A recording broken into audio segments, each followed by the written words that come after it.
pwede pala nating i-consider ito. Alright, so yan. So nagkaroon dito ng unang breakdown, hindi nag-confirm yung candle. Nung nagkaroon ng confirmation candle, binabaan no? Talagang nagkaroon ng osure, binabaan, boom.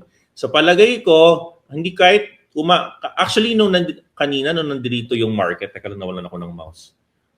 Nung nandito yung market sa candle na to, this one, sabi ko ang gandang opportunity to short the market kasi for sure gagawa ito ng tinatawag nating lower lows, no?